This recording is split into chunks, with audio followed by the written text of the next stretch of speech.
Hi viewers, welcome back. Welcome to royal சமையல். இன்றைக்கி நம்ம ஒரு சூப்பரான ஸ்வீட் செய்ய போகிறோம். ரவா லட்டு செய்ய போகிறோம். ஸோ ரவா லட்டுக்கு தேவையான இன்க்ரீடியன்ட்ஸ் ரெண்டு தாங்க. ரவா, சீனி, இந்த ரெண்டு தான் எடுக்க போகிறோம். சூப்பராக வாயில் வச்ச உடனே கரையிற மாதிரி ஒரு டிஷ் இது, ஸ்வீட் இது. இதை செய்கிறதுக்கு நான் 400 கிராம் ரவா எடுத்திருக்கேன்.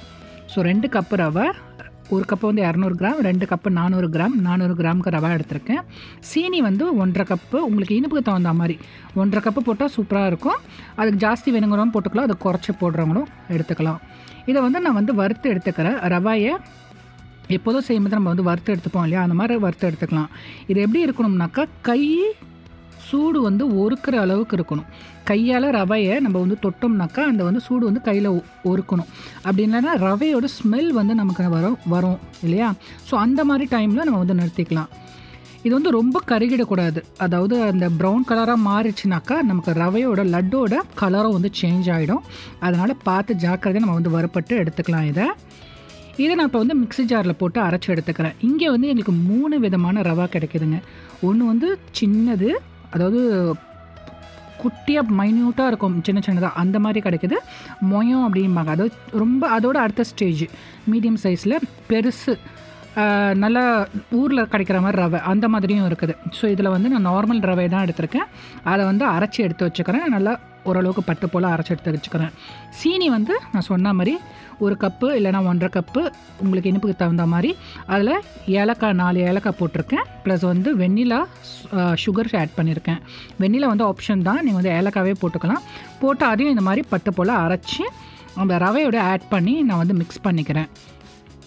சீனி நீங்கள் பார்த்து நீங்கள் நல்லா தூக்கலாக இருக்கணும், அதுக்கு தகுந்த மாதிரி நீங்கள் போட்டு அரைச்சி இந்த மாதிரி வச்சுக்கோங்க. இதுக்கு லைட்டாக ஒரு பிஞ்ச் அளவுக்கு மட்டும்தான் உப்பு போடுறேன். உப்பு நிறையா இதுக்கு எடுக்காது, அப்புறம் உப்பு கரிக்கிற மாதிரி ஆகிடும். அதனால் கையால் ஒரு பிஞ்சுக்கு உப்பு போட்டுக்கிறேன். இப்போ நம்ம நெய்யை உருக்கிக்கலாம். நெய் நான் பட்டர் ஆட் பண்ணியிருக்கிறேன். உங்களுக்கு ஊரில் பசு நெய் இருந்ததுன்னா, வாசனை நெய் இருந்ததுன்னா அதை ஆட் பண்ணிக்கோங்க. இதில் நான் முந்திரியை பொரித்து எடுத்துக்கிறேன். முந்திரியை நல்லா வறுத்து எடுத்தோம்னாக்கா ரொம்ப நல்லாயிருக்கும். ஒரு 15 பீஸ் மாதிரி முந்திரியை நான் வறுத்து எடுத்துக்கிறேன். இது மேலே தான் வைக்க போகிறோம், அதனால் டெக்கரேஷனுக்கு தான் நான் வைக்க போகிறேன். உங்களுக்கு வேணும்னா நிறைய போட்டு பிணையணுன்னாக்கா நீங்கள் பிணைஞ்சிக்கலாம். நான் வெறும் மேலே மட்டும் தான் போட போகிறேன். இந்த நெய்யை நம்ம கொஞ்சம் கொஞ்சமாக ஊற்றி நான் பிணைஞ்சிக்கிறேன். இது நிறையா ஊற்றணுன்ட்டு நமக்கு நிறையா தான் நான் உருக்கி வச்சுருக்கிறேன். நம்ம ஆனால் இதில் போடும்போது கொஞ்சம் கொஞ்சமாக போட்டு நான் பிணைஞ்சிக்கிறேன். அப்படி போடும்போது நமக்கு ரொம்ப ஜாஸ்தியாகவும் போயிடாது, மீடியமாகவும் இருக்கும். இந்த மாதிரி நம்ம உருண்டை பிடிச்சோம்னாக்கா நமக்கு உருண்டை அப்படியே வரணும். அந்த மாவு உடஞ்சிடாமல் நமக்கு கெட்டியாக இருக்கணும். அப்போனா கரெக்டாக இருக்கா அப்படின்னு அர்த்தம். இல்லை நெய் எனக்கு பத்தில் நெய் முடிஞ்சு போயிடுச்சு, ஆனால் ஒட்ட மாட்டேங்குது அப்படின்னாக்கா இந்த மாதிரி லைட்டாக பாலை கையில் தெளிச்சுக்கிட்டு அதை மிக்ஸ் பண்ணி விட்டு பிடிச்சி பாருங்கள்.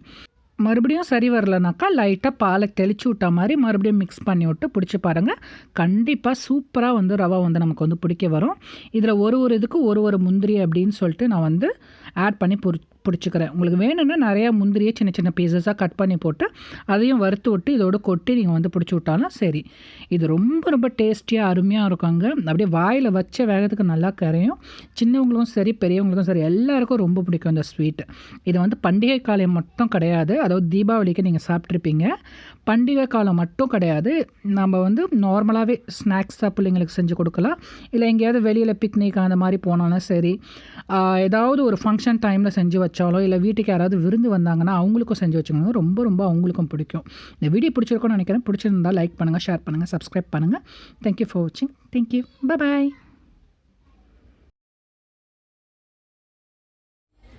Hi viewers, welcome back. இன்றைக்கி நம்ம லவா இல்லை